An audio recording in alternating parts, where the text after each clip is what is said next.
Recording भी on होगी है, चले ज़बरदस्त। ये किसने ऑन की है यार? सर मैंने किया। ठीक है, अच्छा किया। आज 15 लोग हैं यार, ये बहुत ज़्यादा लोग हो गए। What happened? सर मोस्टली 6 होते हैं, एक करिश्मा ही हो गया है, मुझे लगता है भावे का पता लग गया बच्चों को। नहीं तो ये तो बहुत ज़्यादा लोग हैं। I mean that's, I don't know that's great और not great, but so many people. So viva का आई गेस अदनान आपने बता दिया सबको। Yes sir. ठीक है। सो वेकेशन के बाद हमारे पास कितना टाइम होगा अदनान? वैसे तो वेकेशन के अंदर हम क्लासेस तो लेते रहेंगे, लेकिन चलें वाइवा हम वेकेशन के बाद कर लेंगे। जो क्लासेस हमारी मिसिंग है वो हम वेकेशन के अंदर भी लेते रहेंगे। Yes sir. अम,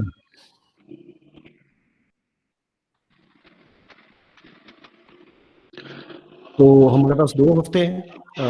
शाम ने अभी मुझे बताया कि 2 हफ्ते हैं यस इसके सर। बाद। Yes sir. तो हम कोशिश करेंगे कि हम वेकेशंस के अंदर अपना कोर्स ज़रा ख़त्म कर दें और अगले 2 हफ्ते जो है वो हम वाइवास वगैरह और उन पे ज़्यादा फोकस कर लें। ठीक है। Okay sir. हाँ, तो आप लोगों से कहें कि वो अपनी तैयारी रखें। ये सवाल है इनका सनिया का कि वाइवा में कितना सिलेबस होगा। सारा सिलेबस होगा जी, कंप्लीट। जब जिसका वाइवा है तब तक जितना कवर हो चुका होगा वो सारा सिलेबस उसके अंदर होगा, from zero to everything. Sir अगर कोई पहले देना चाहे बच्चा तो।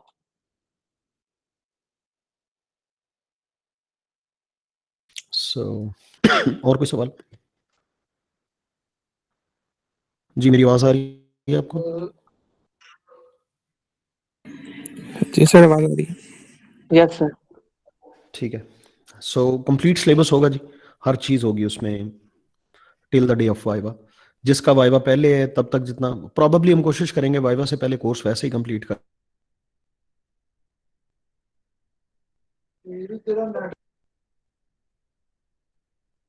दें लेने के।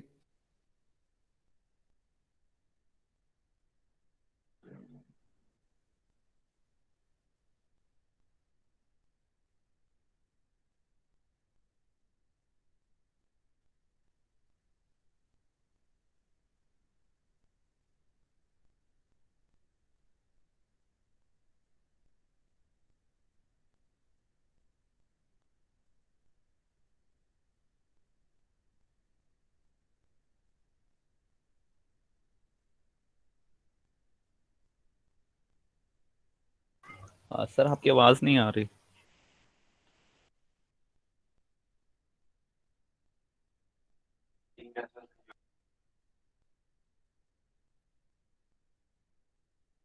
सर ने लीव नहीं किया, शायद सर ने खुद ही बंद कर दिया। हाँ ठीक है, आई थिंक हमारे सर का को नेट इशू आ रहा है। नहीं चले गए हैं। चले गए हैं, प्रेजेंटेशन भी बंद हो गई।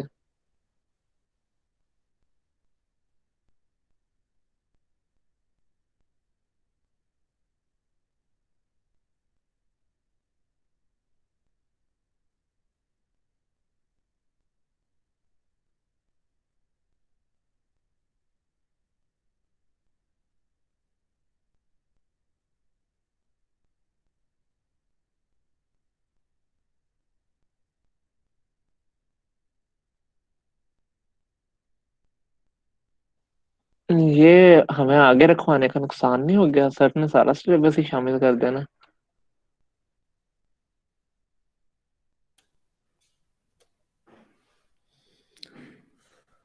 हेलो यार, ये इंटरनेट का इशू आ रहा है, so sorry about that. Recording recording चल रही है। रिकॉर्डिंग पिछली चलती रहेगी या दोबारा से करनी पड़ेगी? सर वो चल रही है। बस ठीक है जी।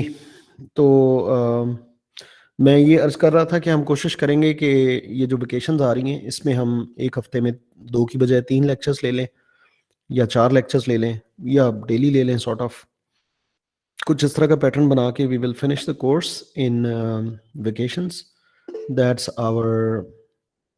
और फिर जैसे ही हम कोर्स ख़त्म करेंगे तो हम इंशाल्लाह उसके बाद वाइवास जो है वो सारा कंप्लीट हो चुका होगा, फिर हम वाइवास ले लेंगे। ये अभी एक मैसेज आया था आई गेस, सर अगर कोई नेक्स्ट वीक में वाइवा देना चाहे तो क्या दे सकता है? फिर इस तरह से अब ना करें। अब मेरा ख्याल है हम एक ही दफ़ा वाइवा स्टार्ट करें, व्हाई नॉट? हम कोर्स कंप्लीट करके एक ही दफ़ा वाइवा क्यों नहीं शुरू करते? सलाउद्दीन? सर कोर्स कंप्लीट हो गया तो सर सारा कोर्स शामिल हो जाएगा। पर लेकिन वो ठीक है ना, फिर वाइवा सारे कोर्स में से हो जाएगा। चलो, और फिर बीच में अगर हम वाइवा शुरू कर देंगे ना, तो फिर वाइवास भी हो रही हैं, क्लासेस भी हो रही हैं, तो वो काइंड ऑफ किसी ने पहले दे दिया तो वो बाकी लोग कहेंगे उनका तो पहले हो गया, तो उनका तो बड़ा आसान था, हमारा मुश्किल हो गया, वगैरह वगैरह। सर बच्चों ने खुद ही आगे करवाया है। सो मेरा ख्याल है सलाउद्दीन आपको तो यार इशू नहीं होना चाहिए। आप किसी के बिहाफ पे तो नहीं बोल रहे? नहीं सर, मैं अपने बिहाफ पे बोल रहा हूँ। मैं काम जरा जल्दी खत्म करने वाला शख्स हूँ, इसलिए मैं बोल रहा हूँ। नहीं नहीं, तो जल्द आपका वाइवा पहला रख लेंगे हम, पहला वाइवा आपका रख लेंगे, ठीक है, जब भी रखेंगे। Yes sir. चले ठीक। Any other question? ओके। जी सलाहुद्दीन, लास्ट टाइम आपने मुझसे एक सवाल किया था कि Gaussian kernel infinite dimensional space को रिप्रेजेंट कैसे करता है, और यस सर। मैंने आपको बताया था कि आप एक्सपोनेंशियल फंक्शन की अगर टेलर सीरीज या टेलर एक्सपेंशन देखें तो you will get to know how that works. So आपने वो देखी है? सर वो मैंने पहले भी सेकंड ईयर में भी पढ़ी हुई है। मुझे उस बात को मैंने दोबारा जब लेक्चर देखा तो उससे मुझे समझ आ गई थी आप क्या कहना चाह रहे थे, क्योंकि ई जो है वो वैसे भी इन्फिनिट सीरीज से ही रिप्रेजेंट होता है, तो तब मुझे बात समझ आई थी आप किस तरह उसे बता रहे थे। सो अगर मैं प्रिसाइसली बात करूं तो ये एक स्लाइड है, ये मैंने MIT की स्लाइड से ये एक स्नैपशॉट लिया है MIT से। इसमें उन्होंने एक स्लाइड के अंदर बड़ा प्रिसाइसली बताया हुआ है कि अगर आप e raise to the power x1 minus x2 norm square, ये 2 जो है ये L2 नॉर्म है, माइनस एंड 2 सिग्मा स्क्वायर, इसको ओपन करें।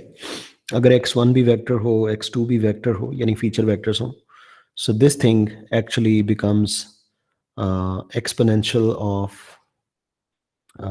minus x1 individual norm square, then into exponential of x2 individual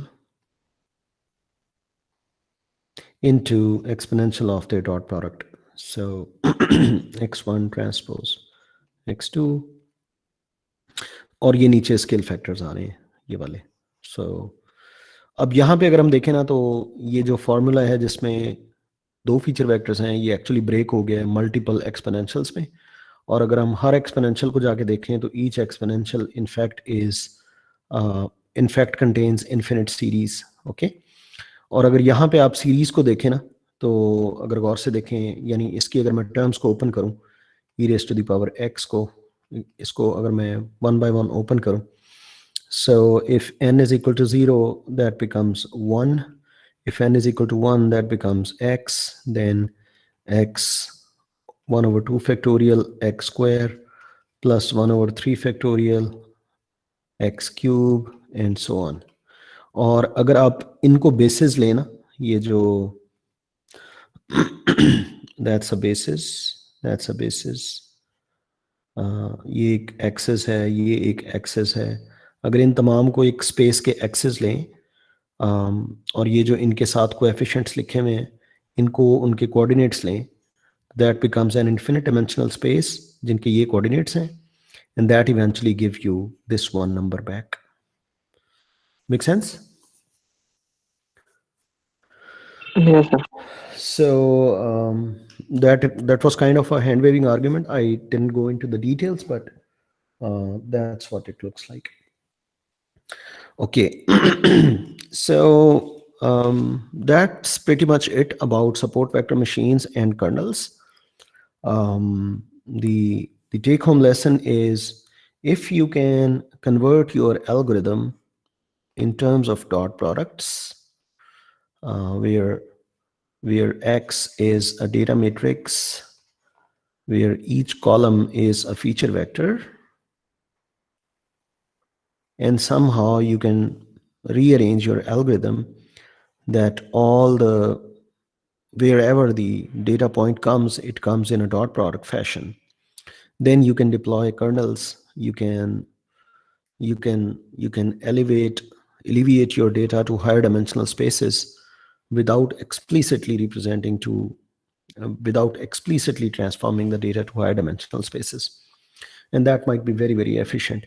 And in the case of SVM, it is less likely that it actually will fall under overfitting. But this is just in the case of SVM. If you're using kernels, particularly Gaussian kernels or the kernels that map the features to very high dimensional spaces, you have to be very careful, because all other theory works as it is. If you go to higher dimensional spaces, if you're increasing your dimensions, you are likely to fall in overfitting.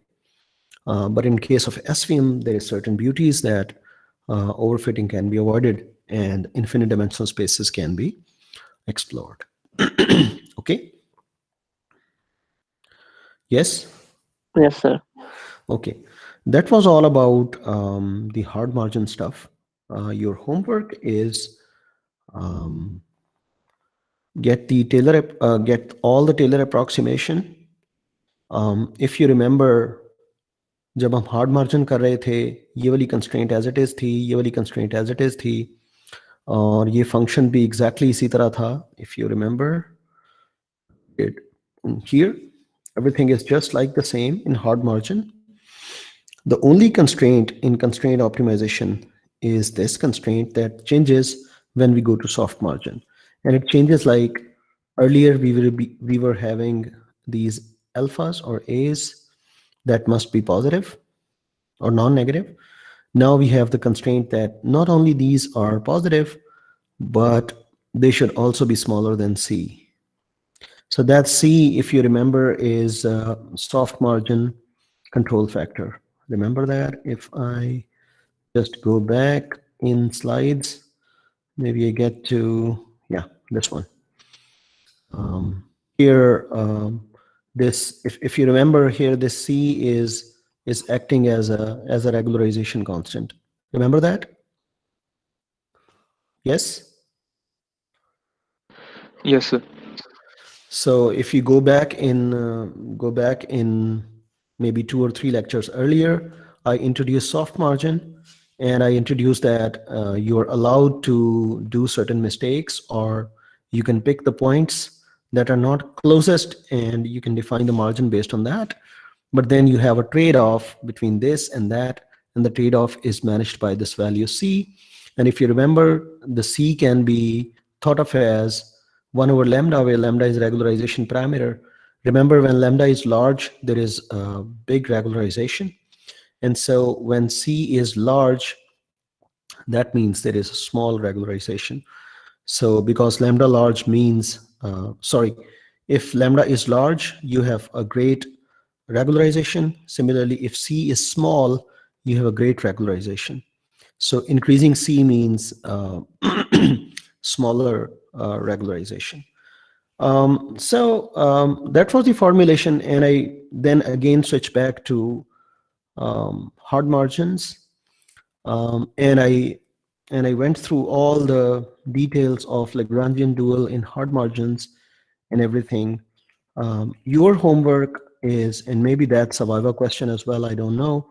Your homework is to how the soft margin and the Lagrangian dual of the soft margin stays exactly the same, only this constraint changes from this to that. You have to drive this. That's your homework, or maybe a hint for a Viva. That may be a Viva question for somebody. So think on it. Okay? Yes, sir. Okay. Yes, sir.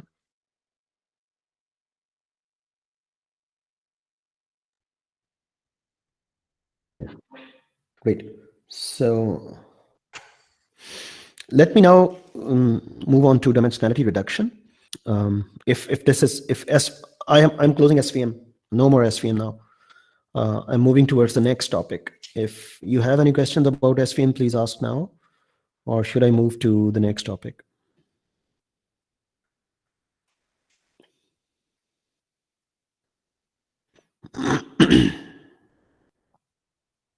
Hello, are you listening? Yes, sir. Yes, sir. Okay, so I'm moving towards the next topic, which is dimensionality reduction. Dimensionality reduction. And in this area, we will be covering the most famous algorithm known as PCA, or sometimes known as principal component analysis. Let's cover that. There are a lot of other algorithms. Actually, मैंने अपना Udemy का course आपके साथ share किया हुआ है, feature engineering and dimensionality reduction. If you go through all that course, you may be finding out that actually I've discussed a lot of other algorithms there. Here in this class, I will be discussing PCA, and if you want more details, you refer to that course in which I have discussed a lot of other algorithms and their implementations in Python. By the way, आप reinforcement learning का course देख रहे हैं? Anybody?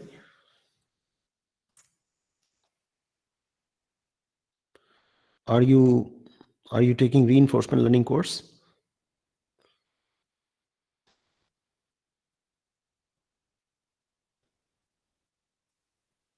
Okay, उसको देख लें यार, उसको देख लें. वैसे तो हम रीइंफोर्समेंट लर्निंग एक आध लेक्चर में, आखिर के लेक्चर में कवर करेंगे क्लास के अंदर, लेकिन वो फिर उतनी डिटेल से कवर नहीं होगी, वहाँ तो फिर बहुत ज़्यादा डिटेल है, तो उसको देख लें. स्टार्ट में किसी ने कहा था रीइंफोर्समेंट लर्निंग के बारे में, तो now I am given you the full course, you can see that. Anyways, okay. Oh, people are increasing. I mean, amazing. People are now 18. What happened? Sir viva का कमाल है. Oh, Viva happened. Okay, Viva has not happened. It is going to happen recently. So, anyways, मुझे start में वैसे Viva का कह देना चाहिए था, लेकिन I mean, doesn't matter. Okay, let me start the principal component analysis. Let me change my marker color to red. Okay, आपने ये देखा है कि डायमेंशनैलिटी इंक्रीज करने के कुछ फायदे हैं, और ख़ुसूसन अगर कर्नल्स के थ्रू डायमेंशनैलिटी इंक्रीज की जाए तो उसके फायदे वो एफिशिएंट भी हो जाती है कई दफ़ा. और फायदे इस तरह से है कि अगर मैं क्लासिफिकेशन की एग्जांपल लूँ या रिग्रेशन की एग्जांपल लूँ, तो मुमकिन है आपका डेटा ओरिजिनल फीचर स्पेस के अंदर लीनियर मॉडल से फिट ना हो रहा हो. Linear model is not sufficient to fit the data, which means the underfitting is happening. And then you may think to deploy a relatively complicated model or more flexible model on your data. And one way of doing that is to alleviate or increase the dimensionality of your data. And in the transformed space or in the feature space, you fit a linear model that corresponds to a nonlinear model in the original space. So sometimes increasing the dimensionality and then fitting a linear model give you a very simple algorithm of fitting a nonlinear model inside. So there are certain benefits of dimensionality increase. But at the same time, one must notice that increasing the dimensions may cause overfitting. In most of the cases, it actually causes overfitting. If you do not have enough amount of data, a lot of amount of data, you may not afford increase in dimensions. SVM is an exception, support vector machines, in which, by the way, SVM के बारे में भी ये नहीं है कि dimensionality increase जितनी मर्जी करते चले जाएं, overfitting कभी भी नहीं होगी. Overfitting हो सकती है, depends upon कि जो feature space है उसमें number of support vectors कितने हैं.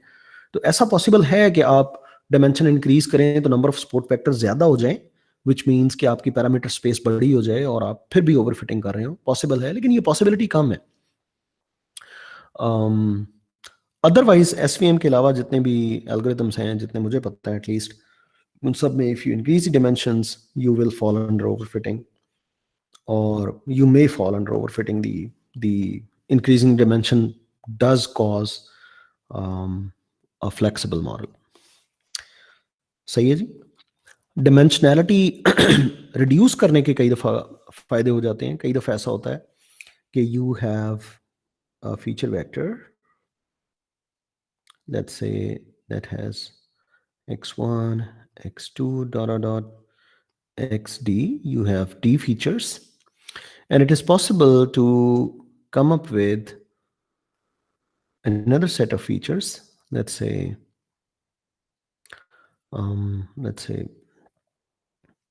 f1, f2, dot dot dot, fk, where this k is smaller than d, and still this small feature vector actually is sometimes as informative as this large feature vector, and even in certain cases this is actually more robust. It actually gives more information for classification or regression. Sometimes this reduction in the features sometimes basically removes the noise in the data, and the data becomes more informative. And in certain cases, the data remains at least as informative as the original data. लेकिन जैसे ही आपकी dimensionality कम होती है, अब जरा सोचें इस reduce dimension वाले पे अगर आप कोई भी मशीन लर्निंग मॉडल फिट करते हैं तो that model will be having fewer number of parameters, so you are away from a very flexible model, which is always good, because more flexible model means again the chances to fall under overfitting. Make sense? Yes. Yes, sir. Yes, sir. Okay. So wherever possible, one should always pre-process the data and try to get the most informative features from the given data set. अब इसके दो तरीके हैं, dimensionality reduction के दो तरीके हैं. मैं दोनों को वन बाय वन अर्ज करता हूँ और फिर मैं फोकस करूंगा पीसीए के ऊपर ना. पहले मैं दोनों तरीकों को वन बाय वन डिस्कस करता हूँ. एक तरीका है जिसको हम कहते हैं feature selection.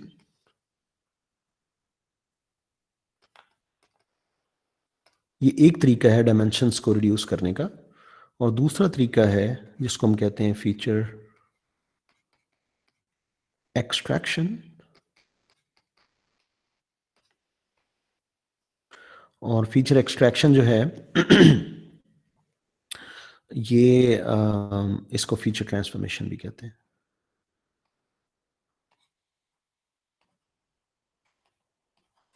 Feature transformation. Okay.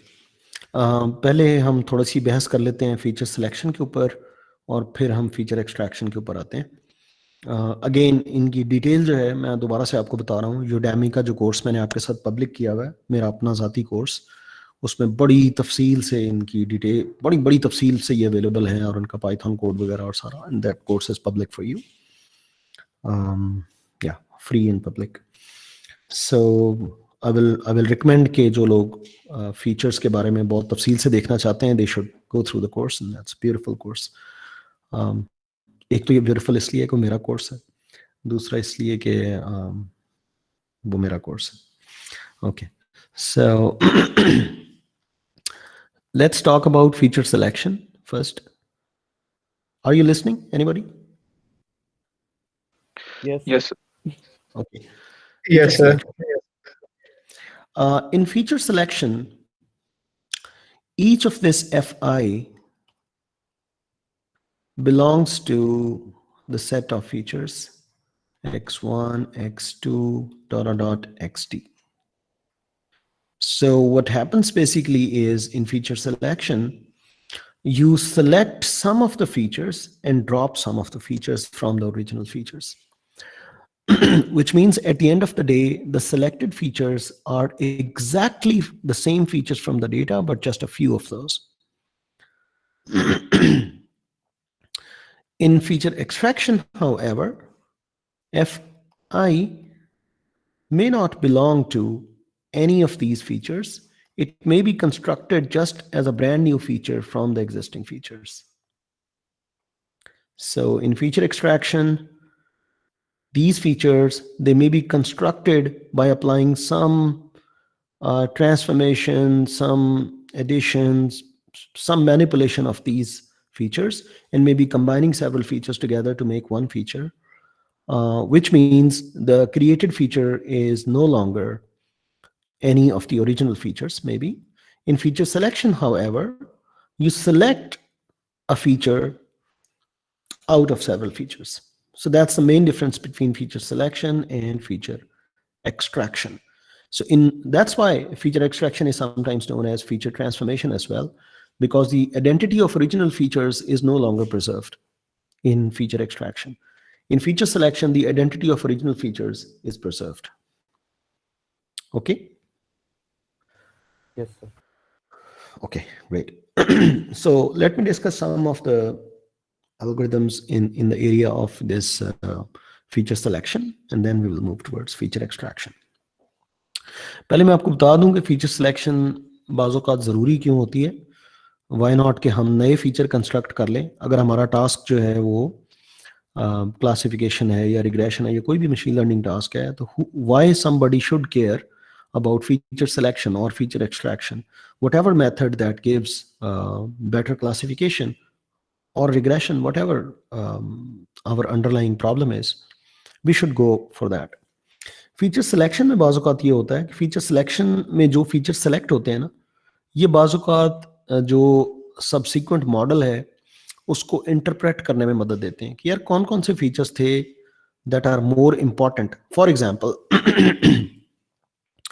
Data collect करना और उसके काफ़ी सारे फीचर्स रिकॉर्ड करना, that in certain cases might be very very expensive.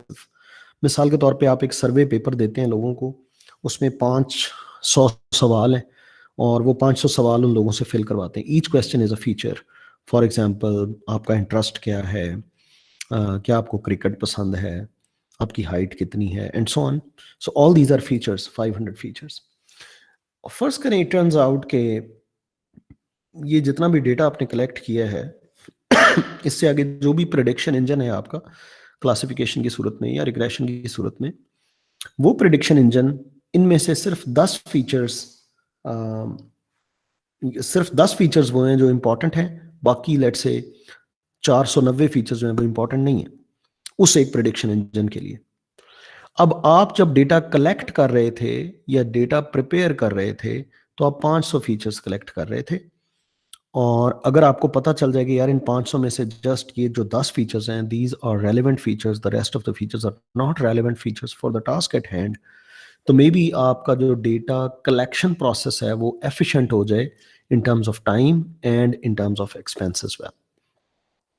और कई ऐसे सिनेरियोज होते हैं जिसमें डेटा कलेक्शन और डेटा प्रिपरेशन खासा मुश्किल काम होता है, खासा एक्सपेंसिव काम होता है, both in terms of time and in terms of finance as well.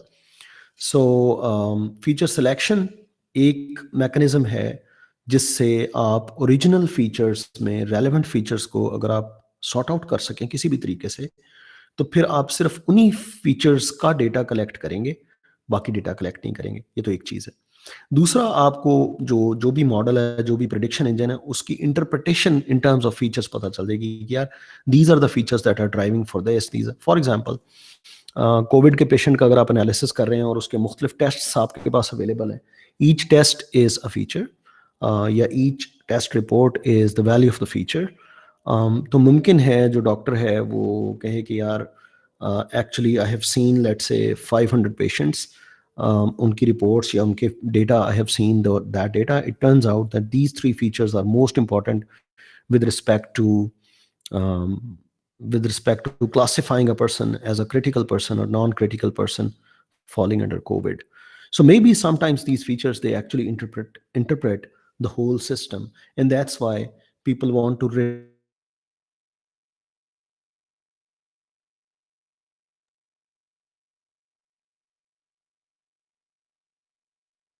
Sir आपकी आवाज चली गई है।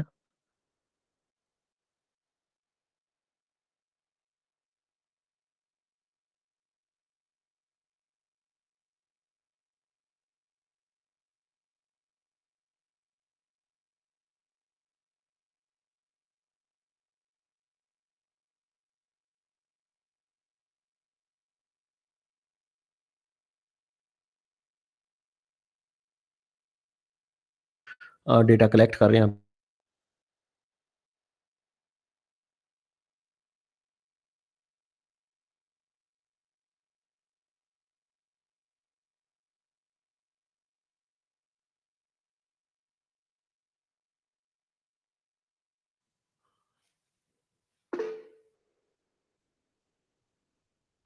ओ ये कब से ड्रॉप हुआ है यार नेट? सर अभी हुआ था 2-3 भी नहीं हुए। तो कहाँ तक जो मैंने बताया वो आपको समझ आ गई? यानी कहाँ तक आप सुन चुके हैं और कहाँ से जाके ड्रॉप हुआ था? हेलो? सर कोविड वाले पार्ट पे हम थे कि टेस्ट करेगा तो फिर डॉक्टर सेलेक्ट करेगा इम्पोर्टेंट वो। Yes, sir. So have I made my point कि फीचर सिलेक्शन कुछ सिनेरियोज में फीचर सिलेक्शन इंपॉर्टेंट होती है, यानी फीचर्स की ओरिजिनल आइडेंटिटी मेंटेन करना कुछ प्रॉब्लम सेटअप्स ऐसे होते हैं जिसमें ज़्यादा फायदेमंद होता है। उन सेटअप्स में डायमेंशनैलिटी रिड्यूस करने का तरीका जो है वो फीचर सिलेक्शन मेथड से, ठीक है। और इसकी एग्जांपल मैंने दी है इन टर्म्स ऑफ ये कि मॉडल को इंटरप्रेट करना कई दफ़ा फीचर्स की बेस पे, और कई दफ़ा अगर आपको फीचर्स का पता चल जाए कि कौन से बेहतर हैं तो आप जस्ट डेटा कलेक्शन प्रोसेस में सिर्फ उन फीचर्स के ऊपर फोकस करें बनिस्बत तमाम फीचर्स के। Make sense? Yes sir. Yes, sir. So have I made this point clear or should I repeat this?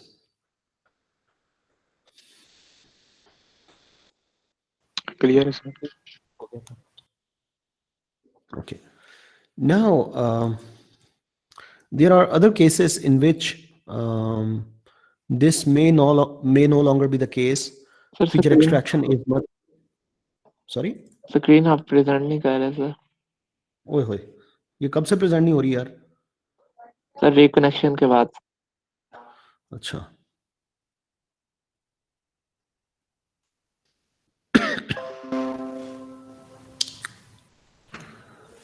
नजर आ रही है आपको screen?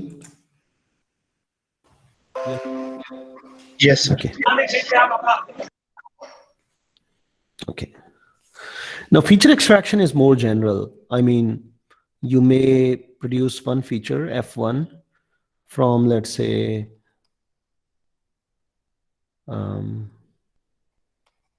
you may produce another feature by, let's say, e raised to the power x1, and so on. But the idea is the total number of produced features are smaller in number because you are going to reduce the dimensionality. Dimensionality इसको reduction इसलिए कहते हैं कि ये जो feature space है ये d-dimensional है, ये जो feature space है ये k-dimensional है।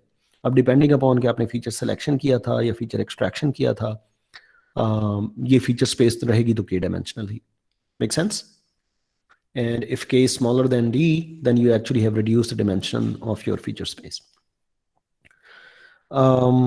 So feature extraction may be the feature transformation or the feature mapping, creating new features, and may not maintaining the identity of the original features. Maybe certain features are originally maintained as it is, but this is not a restriction in feature extraction that you maintain the identity of the original features. Because in most of the cases, people are no longer interested in what feature is doing what. There is a bulk of data available, and your task is to make the prediction engine very fine. And if you are allowed to play with the data, pre-process the data, transform the data, just to get your prediction engine work very fine, you're good to go. If you're allowed not to maintain the original identity, if the whole focus is on the accuracy of the prediction engine, who will care about maintaining the original identity of the features? and why that is required. Make sense? Yes? Yes, sir.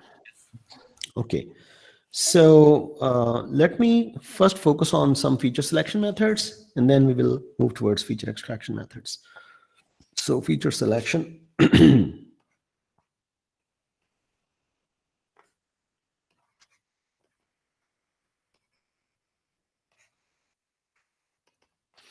So there are several ways in which the feature selection is carried out. Feature selection method में दो किस्म के आते हैं. एक feature ranking होती है,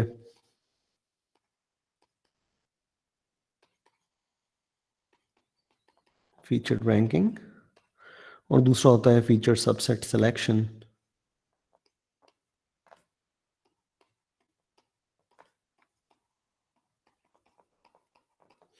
feature ranking में कोई एक पर्टिकुलर क्राइटेरिया होता है.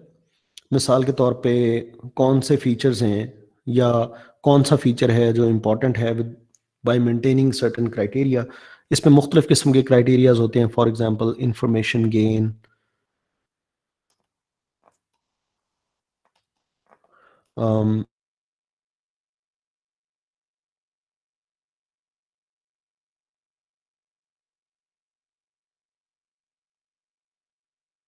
इसके अलावा वेरिएंस.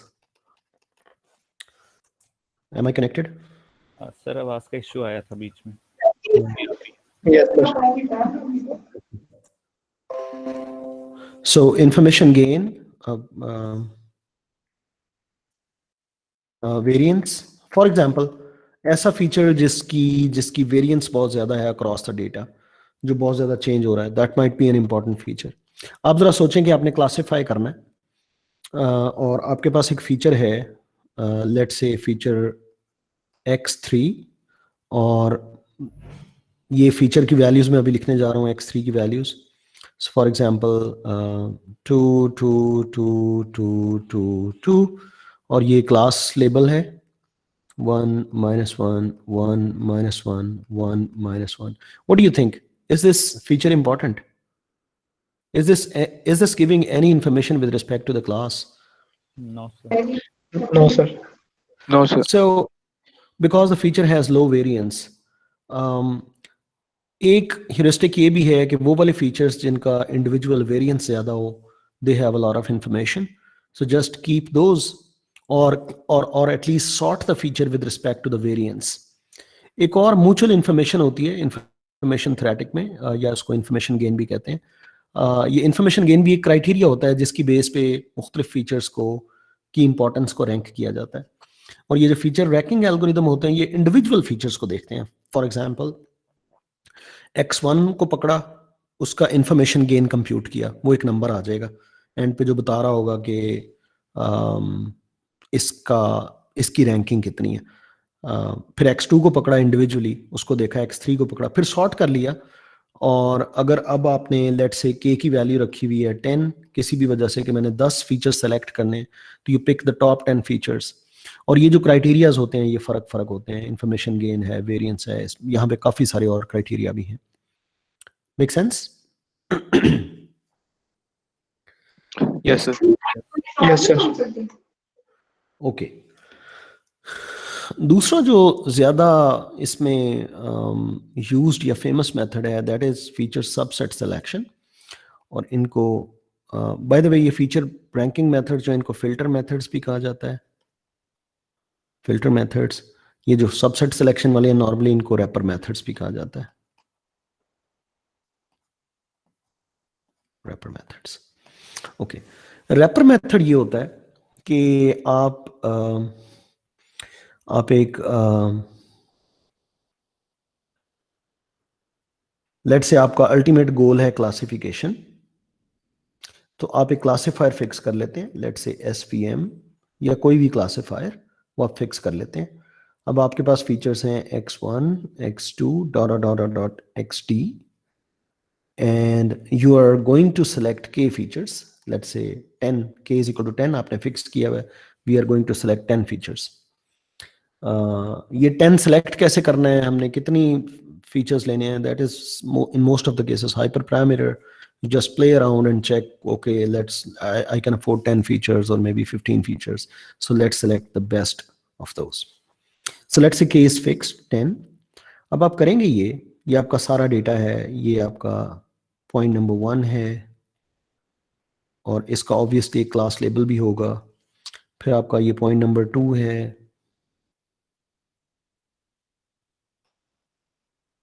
इसका कोई क्लास लेबल भी होगा, and so on. You have a lot of data. Let's say x1n, xdn. Make sense? Yes, that's your data matrix. Are you listening to me? Yes, sir. So in wrapper methods, what you do is you pick one feature, let's say feature number 1, and you pick the labels and think that that's your data set consisting of only one feature, and you give that to SVM, this data set, whatever the classifier is. Obviously, in this data set, you will be having splits, training data and a validation data, and you check the performance of the classifier on the validation data, and you save how much error, how much validation accuracy or validation error the first feature causes. Make sense? Yes. So Yes, sir. Yes, sir. then what you do, you pick the second feature, just second feature alone, along with the labels. And now this is your data set, and you check how much the second feature alone is important, which means you just feed, you just train the classifier or regression, whatever model. Here we are using SVM, and you check the validation performance if I just use feature 2. Make sense? Yes, sir. Yes, sir. Then you pick feature 3 and you repeat the process. Then you pick feature 4, you repeat the process, and finally you pick this feature and you repeat the process. In this case, you will train SVM D times. D times SVM will train. First time for the first feature, second time for the second feature.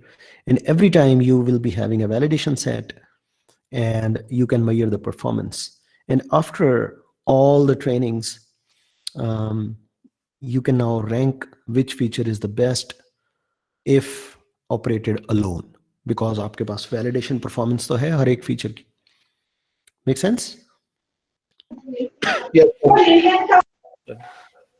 Okay, so मैं assume कर रहा हूँ कि feature number 5 जो था, it was the top feature. अगर अकेला feature use करें, feature number 5 is the top one. Okay? Yes, sir. Yes, sir.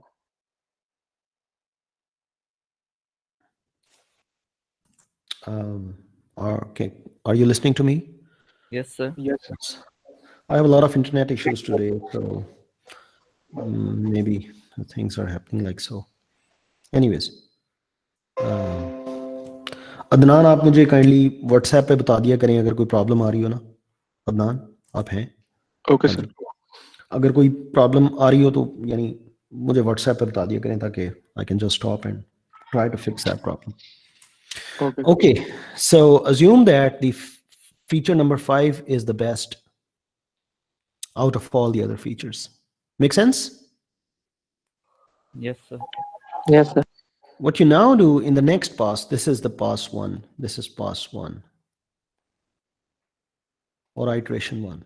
In iteration 2, what you do is you pick the fifth feature, x51, x52, x5n, that is selected.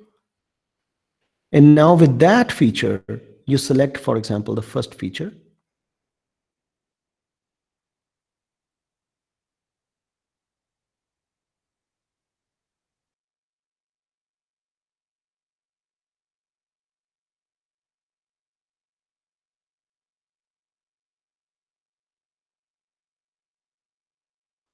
यार sir को message करो, फिर net drop हो गया।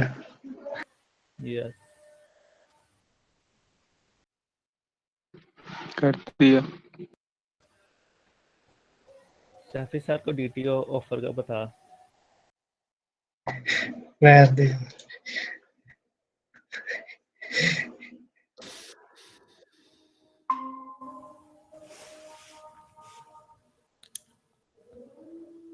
अब आवाज आ रही है मेरी? जी yes sir. Sir. Yes sir. ये सो ये अजान हो रही है, हम अजान का वेट कर लेते हैं 1 आध मिनट। ठीक है सर।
जी, आवाज आ रही है मेरी?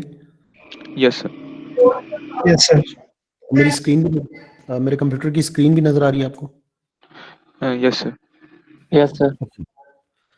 सो मैंने अर्ज किया था कि फर्ज करें पहले पास के अंदर, फर्स्ट पास के अंदर लेट से फीचर 5 सेलेक्ट हुआ जो बेस्ट था अलोन। अब नेक्स्ट पास के अंदर हम फीचर 5 के साथ फीचर 1 को मिलाएंगे, तो ये 2 फीचर्स हो जाएंगे। और अब यानी हमारे पास 2 डायमेंशनल डेटा होगा और अलॉन्ग विद द लेबल्स, और एसवीएम ट्रेन करेंगे। और जाहिर है इसमें कोई स्प्लिट होगा जो वैलिडेशन डेटा का होगा, और देखेंगे कि वैलिडेशन परफॉर्मेंस क्या है फीचर 5 एंड फीचर 1 की। फिर हम फीचर 5 के साथ फीचर 2 को मिलाएंगे और पेयर बनाएंगे 5 और 2 का, और इस डेटा सेट पे एसवीएम ट्रेन करेंगे। फिर हम 5 के साथ 3 को मिलाएंगे, फिर हम 5 के साथ 4 को मिलाएंगे, फिर हम 5 के साथ 6 को मिलाएंगे एंड सो ऑन। सो 5 को फिक्स रखेंगे और उसके साथ हर दूसरा फीचर एक एक दफा मिला के देखेंगे which pair performs the best. Let me call that as pass 2। तो हो सकता है इस पास के बाद जो बेस्ट पेयर हो वो हो, लेट मी गो टू, जो बेस्ट पेयर हो वो हो 5, तो हमने सेलेक्ट कर लिया हुआ था, इसके साथ हो सकता है पेयर 17। अब हमने 2 फीचर सेलेक्ट कर लिए हैं। Make sense? Yes sir. Yes sir. Yes sir. मुझे बताएंगे कि सेकंड पास में कितनी दफा एसवीएम ट्रेन होगा? एसवीएम कितनी दफा ट्रेन होगा sir pass to? n-1 times होगा क्योंकि 5 के साथ 5 को तो हम यूज नहीं करेंगे। Yes, d-1 times, d-1 times. d है ना आपके total number of features, so d-1 yes times. Sir. Okay, sir अब जी सवाल है कोई? No sir. ओके, अब हम करेंगे ये, फिर 5, 17 और इसके साथ 1 को मिलाएंगे, 3 फीचर्स, एसवीएम ट्रेन करेंगे, परफॉर्मेंस मेजर करेंगे, फिर 5, 17 के साथ 2 को मिलाएंगे, एसवीएम या जो भी मॉडल है वो ट्रेन करेंगे। This model is known as wrapper and so on. और एट द एंड बाद में हमें पता चलेगा कि यार which triple is the best, so maybe 5, 17 and 44 is the best triple. अब एसवीएम जो है पास 3 के अंदर d-2 टाइम्स ट्रेन होगा। Make sense? Yes sir. Sir ये डिपेंड करता है कि हमने जितने मतलब फीचर सेलेक्ट करने हैं उतने टाइम्स हम पासेस लगाएंगे अपने, मतलब अगर Yes. Features Yes. If k is equal to 10, you have to perform 10 passes. Sir ये तो सीधे सीधे टाइम और रिसोर्स वेस्ट है, यानी ये तो बहुत लंबा चौड़ा काम हो जाएगा इस तरह तो। Yes. Yes. ये बहुत लंबा चौड़ा काम है, लेकिन स्टिल ये इतना लंबा चौड़ा काम जो है, फॉर एग्जांपल अगर आप 10 पास करेंगे, इसका नाम है, मैं नाम आपको पहले बता दूं फिर लंबे चौड़े के ऊपर बात करते हैं। इसको कहते हैं सिक्वेंशियल फॉरवर्ड सिलेक्शन। ठीक है, मेक सेंस कि ये क्यों सिक्वेंशियल फॉरवर्ड सिलेक्शन कहलाता है? Yes sir.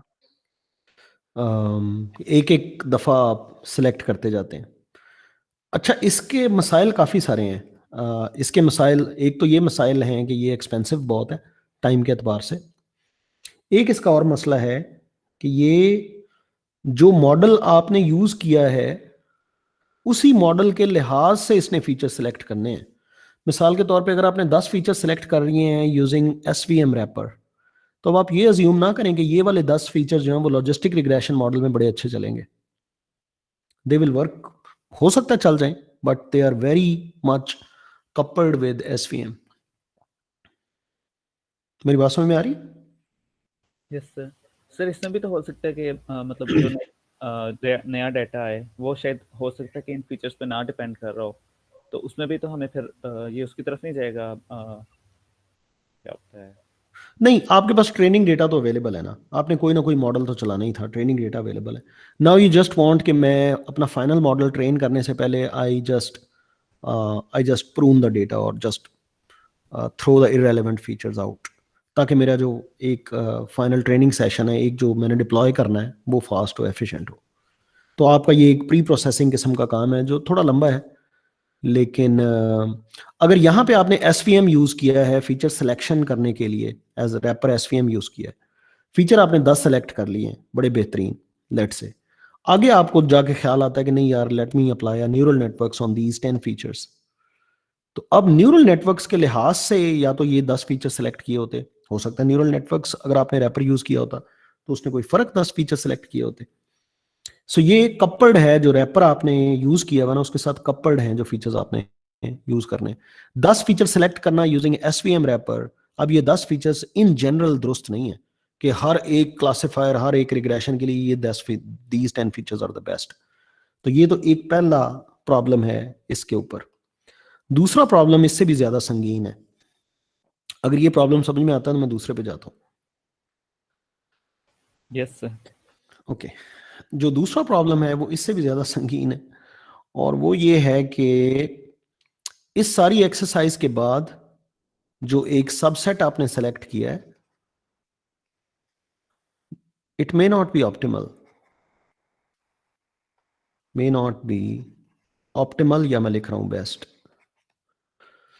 मसला ये है कि जो पहली आइट्रेशन में आपने बहुत अच्छा फीचर यूज किया, जो पहली आइट्रेशन में पहले पास में आपने सबसे अच्छा फीचर चूज किया, और दूसरी आइट्रेशन में फिर सेकंड उसके साथ मिलाया, दो बहुत अच्छे फीचर्स मुमकिन है उनसे अच्छे हों दो बुरे फीचर्स इंडिविजुअली। यानी एक फीचर जो है अगर अलोन यूज हो और उसकी परफॉर्मेंस बहुत बुरी हो, और दूसरा फीचर जो है अलोन उसकी परफॉर्मेंस बहुत बुरी हो, मुमकिन है जब उन दोनों को पेयर में कंबाइन किया जाए तो वो उनकी परफॉर्मेंस सबसे बेहतर हो, और ये आपने कहीं पे भी फिल्टर आउट नहीं किया। Make sense? यस सर, ये मैंने नोट कर लिया था उस टाइम पे। यस। सो और इसके ज़िम्न में बल्कि मैं आपको एक पेपर भी बताता हूँ, अगर ये मेरी स्क्रीन आपके सामने शेयर्ड है तो, introduction to variable selection, variable and feature selection by Isabelle Guyon. हाँ जी, ये पेपर देखें, an introduction to variable and feature selection, बड़ा ज़बरदस्त पेपर है ये, मैंने पढ़ा था कुछ अर्सा पहले। I really like this paper. ये 2003 का पेपर है, आइजाबेल गयोन का, बड़ा हाईली साइटेड पेपर है। और इस पेपर में अगर आप देखें तो इसमें बड़ी तफसील से बताया गया है कि this problem is actually NP hard problem. ये कोई इतना आसान प्रॉब्लम नहीं है ये। इसमें काफ़ी सारे क्राइटेरिया भी गिवन है फिल्टर मेथड के, रैपर मेथड के, single variable classifiers and so on, यानी information theoretic methods and I mean.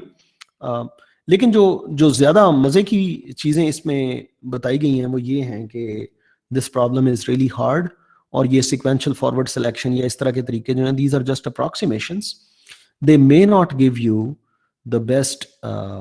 ये variable subset selection, wrapper methods, इसमें अगर आप जाएं तो आप मेरी ये कंप्यूटर की स्क्रीन देख सकते हैं। Yes sir. सो इसने बड़ा डिटेल्ड एनालिसिस किया हुआ है, ऑल्दो कि इसके बाद भी बड़े अच्छे पेपर आए हैं, but that's one very classic paper जिसमें बड़ी तफसील से उन्होंने ये डिस्कस किया हुआ है कि this problem is really hard. And अब अगर इस तरह से जाना है, यानी कि कोई भी सबसेट ऑफ फीचर्स जो हैं जो इंडिविजुअली बुरे हों या अच्छे हों वो बेहतर हो सकते हैं, देन वी हैव टू, यानी अगर हम चाहते हैं कि we want to get the best 10 features out, then we have to apply, we have to check every subset of 10 features, and every subset of 10 features is really, I mean, a big pool जितनी दफ़ा ये SVM को train होना चाहिए। और in general अगर हम तमाम के तमाम सबसेट्स चेक करें, यानी हम ये भी ना देखें कि 10 भी हम सेलेक्ट खुद ना करें, हम सेलेक्ट करें कि जितने भी रेलेवेंट फीचर्स हैं और वो कौन कौन से हैं वो सारे के सारे आ जाएं, then we have to check all the subsets, which is 2 raised to the power d total subsets. So या तो एग्जॉस्टिव सर्च करें, हर सबसेट को ट्राई करें, which is अगर आपके पास let's say if d is 100 then 2 raised per 100, it may take years to, or may never return, or this is typical for data sets to having millions and millions of features. So that approximation algorithm, although has certain problems, but it people use this in practice because there is no best algorithm in that regard. Make sense? Sir 2 की power क्यों? यानी यहाँ पे तो features D है ना, तो ये 2 की पावर हमने क्यों दी है? So let's say you have features A, B, and C, and you want to select maybe actually technically this should be 2 raised power d minus 1. So you may select just A, that's 1, or A or B or C. I mean, generate all the subsets. Or A with B, maybe that's a good pair. A with C, maybe that's a good pair. ठीक है sir, power set समझ आ गया। No, power set. So the power set is 2 raised power 3, but you do not care for the empty sets. That why Yeah. 2 raised power that. So that number. So if you have a D features, you'll be having 2 raised power D minus 1, which is basically big O of 2 raised power D. So basically, yeah. So you cannot exhaust all the subsets. So you have to rely on some approximation algorithm, which may not perform very well, but maybe much more systematic and stuff. ये अभी भी जो आप काम कर रहे हैं जिसको आप बड़ा एक्सपेंसिव कह रहे हैं, ये अभी भी उतना एक्सपेंसिव नहीं है। अगर आप एग्जॉस्टिव काम देखें तो ये वो तो बहुत ज्यादा एक्सपेंसिव है, actually close to impossible. Make sense? अच्छा, ये हो गया सीक्वेंशियल फॉरवर्ड सिलेक्शन, और इसके मैंने कुछ ड्रॉबैक्स भी आपको बता दिए, लेकिन उन ड्रॉबैक्स को रिमूव करने का कोई स्टैंडर्ड तरीका भी नहीं है, इसलिए people use these kind of methods. Wrapper कौन सा यूज करना है, that's a hyperparameter. You can use different wrappers and maybe you can do cross validation on wrappers as well, कि मैं ये wrapper लगाता हूँ तो ये आता है, ये wrapper लगाता हूँ तो ये आता है, ये wrapper लगाता हूँ, and so on. Make sense? And it's an expensive pre-processing. It's an expensive pre-processing. I agree. Clear है? Yes sir. Okay. अच्छा, इसी से मिलता जुलता एक और एल्गोरिथम है which is known as let me also discuss that, ताकि आपको पता हो जब आप इस तरह की कुछ चीजें पढ़ रहे हो। रिकर्सिव फीचर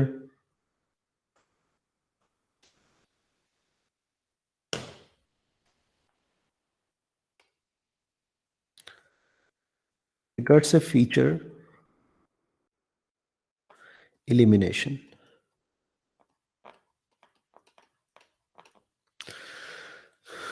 ये sequential forward selection से के जैसा ही काम है लेकिन उलट डायरेक्शन में है।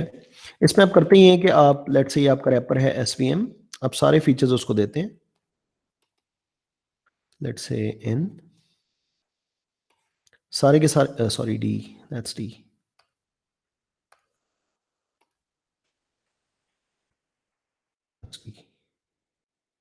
सारे के सारे फीचर्स आपने दिए और आपने कोई रैपर पे इसको ट्रेन किया और एक परफॉर्मेंस आपके पास आ गई।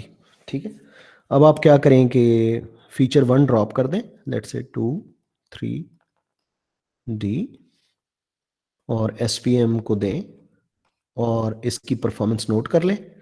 फिर आप फीचर 2 को ड्रॉप कर दें, 1 3 4 SVM को दें या जो भी आपका रैपर है उसको दें और परफॉर्मेंस नोट कर लें। फिर यानी एक फीचर को छोड़ के देखें कौन सा फीचर जो है वो एलिमिनेट करना इज ओके, यानी कौन सा फीचर है जिसको अगर हम एलिमिनेट कर दें from the set of all features, SVM still works very fine.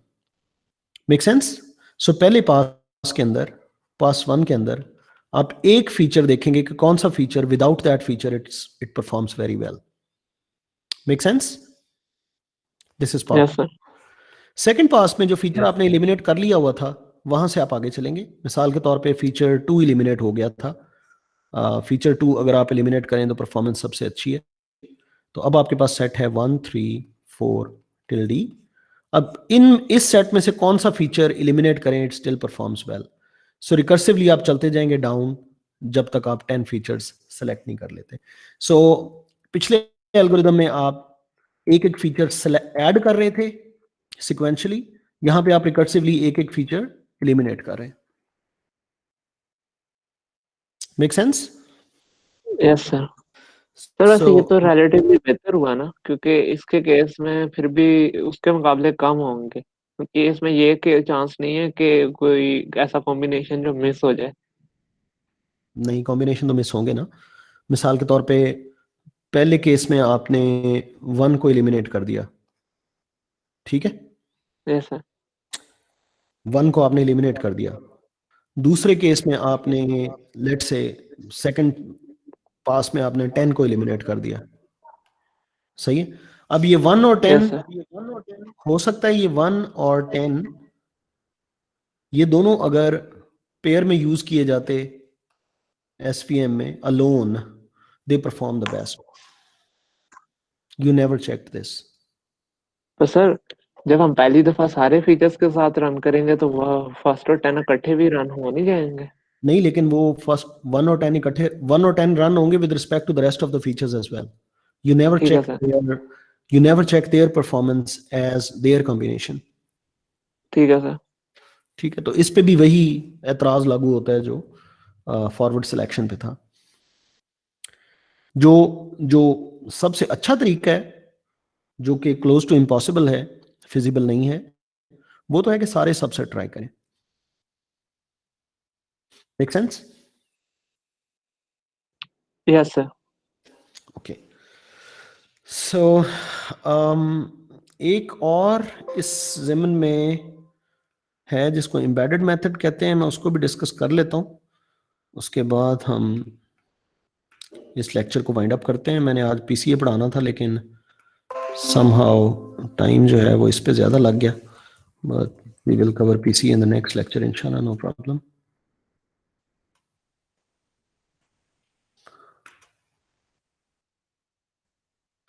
एक और मेथड देखिएगा ज़रा, एम्बेडेड मेथड। इसमें ट्रेनिंग एक ही दफ़ा होती है और फीचर्स जो हैं वो सिलेक्ट भी हो जाते हैं। It's very powerful. This is, let me write that as embedded method. Embedded के जो भी स्पेलिंग है, ठीक है, मेरी तरफ से ये एम्बेडेड लिखा हुआ है, सही है spelling? Yes sir. Okay,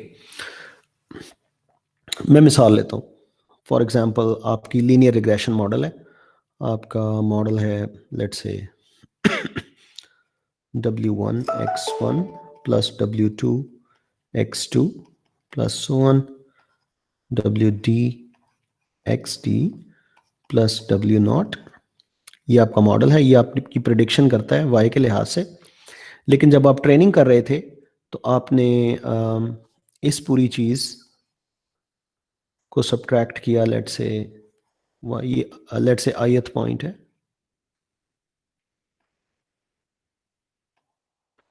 yi say you take the square, that's your error.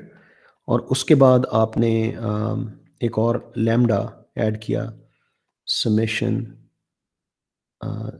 j varies from 1 to d wj square. That's your cost function.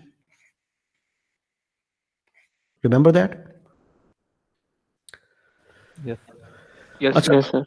ये आपका वो फंक्शन है, ये आपने ये W's आपने लर्न करने हैं और ये आपका रेगुलराइजर एंड सो ऑन। अब जरा देखें कि जब ये मिनिमाइज होगा तो कुछ W's, काफ़ी सारे W's होंगे जिनका वेट कम होगा। फॉर एग्जांपल W1 जो है उसको उसने 0.0002 पे मैप कर दिया, ये रेगुलराइजेशन की वजह से। W3 जो है उसका वेट उसने रखा लेट्स से 2.3, उसको कम करना पॉसिबल नहीं था डिपेंडिंग अपॉन दिस लैम्डा। इसी तरह W4 को उसने 0 कर दिया, W2 को इसने 0.01 कर दिया एंड सो ऑन। अब आप जरा गौर से देखें कि ये जो W's हैं ये एक्चुअली वेट्स हैं फीचर्स के। किस फीचर को इस कॉम्बिनेशन या सम के अंदर कितना वेट, कितनी इंपॉर्टेंस देनी चाहिए, समझ आ रही है बात की? आपके पास दो फीचर्स हैं, लेट्स से x1 है, एक x2 है। आप इसका वेट इसके साथ एसोसिएट करें, इसका वेट इसके साथ एसोसिएट करें और ऐड कर दें। अगर इसका वेट मैं बहुत हाई कर दूं और इसका वेट बहुत लो कर दूं तो जो कॉम्बिनेशन या जो सम आएगा उसमें x1 is contributing more than x2। Yes? Yes, sir. Yes, sir. So that means to produce this y hat I, some of the features, they are more important than other features, and the importance is categorized by their weights. जिसका wait ज्यादा है magnitude में, wait negative भी हो सकता है लेकिन magnitude जिसकी ज्यादा है वो फीचर ज्यादा इंपॉर्टेंट है as compare to a different. लेकिन ये सारा काम सिर्फ एक दफा ट्रेनिंग से हो जाता है, यानी आप जिंदगी में एक दफा ट्रेनिंग करते हैं, ये आपका जो रेगुलराइजर है ये आपको बता रहा होगा कि which features are more important than others, and this is very very fast method for selecting features. अब आप उनमें से ये फीचर्स, वो वाले फीचर्स सेलेक्ट कर सकते हैं जिनके W's जो हैं they are very large. For example अगर आपने 10 फीचर्स सेलेक्ट करने, you can select the top 10 features based on the top 10 W values. Make sense? Yes, sir. Yes, sir. लेकिन यहाँ पे भी ये केयर मस्ट बी टेकन, जो आपने रेगुलराइजर, जो आपने मॉडल यूज किया था फीचर सिलेक्शन के लिए, वही मॉडल आगे प्रेडिक्शन के लिए यूज होगा तो it will work fine. Otherwise आप यहाँ से अगर रिज रेगुलराइजर लगाते हैं और आप 10 फीचर सेलेक्ट कर लेते हैं, फिर वो 10 फीचर्स आप सेपरेट आउट करके उसके बाद उस पर SVM लगा देते हैं, that may not work very well. Make sense? But that is one very efficient way and very fast way of selecting features अगर आपने पहले से मॉडल बना लिया हुआ है। यानी आप रेगुलराइजर अटैच करें, रेगुलराइजेशन मुख्तलिफ W's को मुख्तलिफ वैल्यूज देगा और वो वैल्यू जो है वो इवेंचुअली मुख्तलिफ फीचर्स के वेट्स या इंपॉर्टेंस होंगी, and you can select those features. Make sense? And this requires just one training, only one. Yes, sir. Yes, sir. Okay, that's it for today. We will inshallah meet on Tuesday now. Tuesday को class होगी, vacation वगैरह online class है, बिल्कुल होगी। And at that day we will be discussing feature extraction methods, and we will be discussing one most powerful method called principal component analysis in detail. Okay? Inshallah, sir. Sir, same time. Same time. Okay, sir. Okay जी, बहुत शुक्रिया जी, अल्लाह हाफिज। Assalamu alaikum. Love. Allah.